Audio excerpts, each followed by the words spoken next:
Hey everybody, this is Daniel Moeller at www.danielmoellerweb.com, and this is my buddy Aaron Conaway. That's me. That's him, and you can find him at www.aaronconaway.me. yeah, Patreon, Facebook, all over.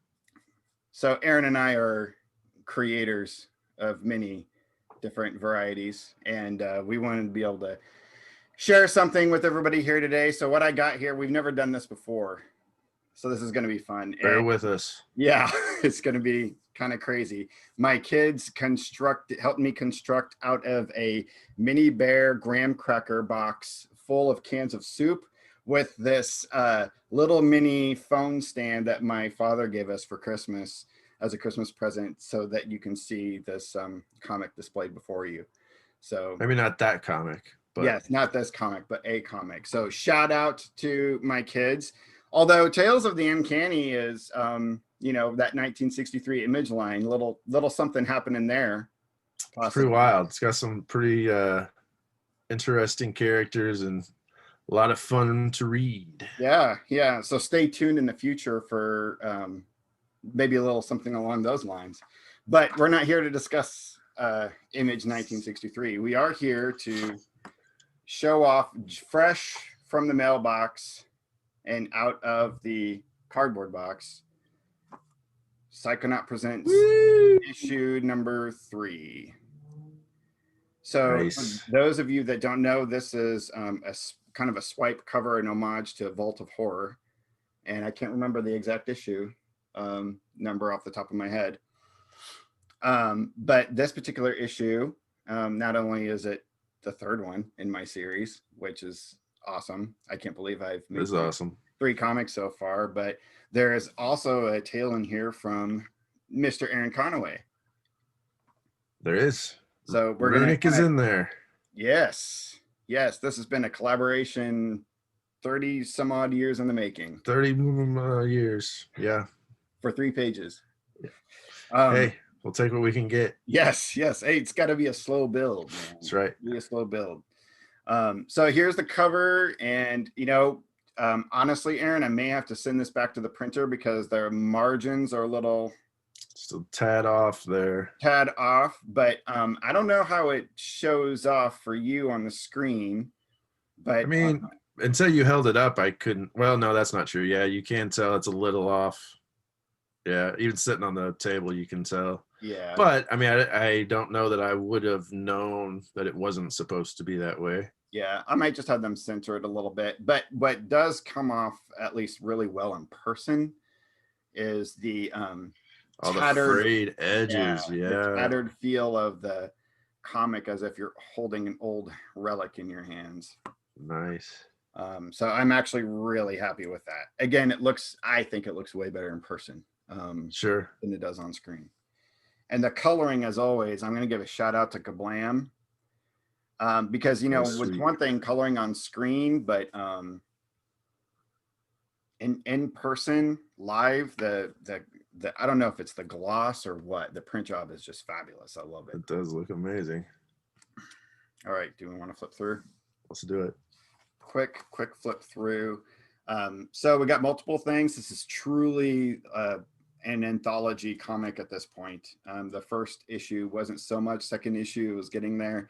This one is fully anthology based. So we've got a little bit of Psychonaut introduces, Dark Medicine Part 2, another Psychonaut intermission, Aaron Conaway's Runic, and then the next bit of Simon Myth and Maxwell Echo III, and then the winner of the Keep It Psycho contest. So got a little prop shout out there to, well, it's really hard to see because this setup with the graham cracker box is just ridiculous. You can see it. It's ridiculously funny, but some copyright there for Aaron for Runic, and shout out to Adam Page for assist on the Psychonaut Presents logo.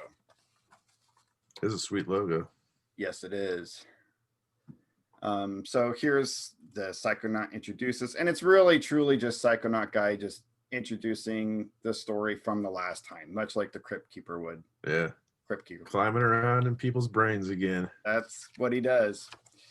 And then we're jumping right into yeah, Dark Medicine, and I'm sticking with that blue color palette. That is sweet. Oh man, the creature or whatever is popping on that third page. Yeah, I'm really happy with that particular piece. Again, the trying to get the lighting all perfect so that the color can really shine is but whatever. How did Daniel feel, by the way, with this depiction of, because without the context of reading it and just going off the visuals, that looks creepy, man. He looks, because it looks. Are you talking about Daniel, the person who is the subject matter of this book, and not me, Daniel? Exactly. So yes, sorry, the actual Kirindero in this book is named Daniel as well. And no, he is so thoroughly enjoying this. He's laughing his ass off. He thinks this is all right. That's cool. Yeah, no, I wasn't going all meta and making you talk of yourself in the third person. For those that did not know, I'm sure they're like, what's happening? That's true. Yeah, sorry. Context. Now, a lot of beheading in this particular issue. Yeah, a lot of dismemberment. And again, you'll really be able to see it pop whenever you see it live, because the camera from the phone is just doing something wonky with the color. It's making it lighter. The blue and the red is actually popping quite a bit more, and there was a lot of more. I really tried to lean into my artistic hand a little bit more in this one than the last one, which was more focused on kind of setting things up. Oh wow. And here's, and trying to really experiment with color a little bit more. Like here's a scene where this he shapeshifts into this kind of puma kind of figure and just totally disembowels me. So a lot of play on just using red as a palette, and then blood splatters, and wow, a lot of fun. Yeah. And then shifting the color a little bit as well, even throughout the story. And there's a period of time here where there's hardly any words at all. So just really try to play with it and experiment. And of course, nice. The next issue, you'll have to find the conclusion, which I'm currently working on. Very cool. Then we got a Psychonaut intermission where he introduces, and here we go. This Runic. Wow. This is the show. That looks awesome. Thrash's Arcade. Thrash's Arcade. Who's Thrash? Shout out to our buddy Jason Thrasher, who's a legend if you're ever down in Southwest Missouri. That's right. Going to get a bunch of people Googling Jason Thrasher. That's right. Yeah. He doesn't actually have an arcade. More's the pity. But he should. My God. He totally should. I would frequent it. Now, as you said, that I went a little bit more Jimi Hendrix with Runic, with where you're but it works. Vision, but I really had fun working on this particular panel, actually. Yeah. And actually, I really loved this one too. I like, and she looks fantastic sitting on the bench. Yeah. Wow.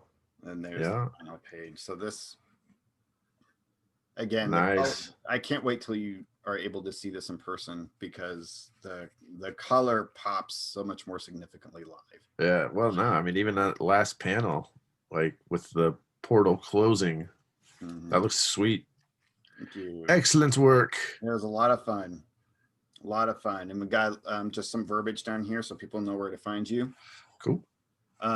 And then the next bit of Simon Myth and Maxwell Echo III. Nice. Simon's physical body remains in an empty shell, a vat of DMT, basically, of gelatin DMT. This part of my comic is not for kids. Or maybe it is. Who knows? I guess it depends on the kid. Yeah. So still stuck with black and white. No, that works for Simon. It does work for Simon, although then for the next issue, it might start moving into color. I'm not sure. That's cool. I've already worked on a few pages. And then this is the Keep It Psycho contest winner. It was Steve Guterman, who won the contest. last summer, and he wanted to have his head ripped off by Fits the Altorongo, theme of this book. the Jaguar. Yeah, so it's like that actually, and I did not try to coordinate that at all. Wow. It just magically happened. So that's what he wanted, and I'm sure he has an image of that hanging up in his office, as he told me he probably would. Awesome. And so then just an author page in the back, of course, where people can find me, and then a swag Psycho merch ad in the back. So that's basically it. I think what I'm going to do is just try to get those margins corrected, and then get the sucker ready for sale on Indie Planet. Yeah, the insides look great. Yep. So it's just that little tweak on the cover. I'm always happy with Kablam's output. So if anybody ever wants to use them, it's, very cheap, and they do a good job. They do. So cool. First 2 issues were great, and this one looks to follow that trend. Yep. So you can see Aaron and I's first collaboration in comics, and it is not our last. We have many other things in the works. Can't talk about them yet, but yeah, there's more to come on the comic front. Top secret stuff. But definitely, you can probably find little bits of some of my next work coming up in Wizard #2. And I'm hoping to have Psychonaut Presents #4 done by summer. So we'll see. But I got to get this one out for sale too. In the meantime, do you have anything you want to plug for the future? Harrowed Earth, the first book in that series, drops in March. The cover by one Daniel Moeller. And then that's a monthly book series that, if all goes according to plan, will have omnibus collected at the end of 2021. So hell yes. And then other than that, nothing else I can talk about yet. Cool. Awesome. All right, go out to Aaron's website, buy his books, Waking the Weaver, Before the Weaver, Tales for Halloween,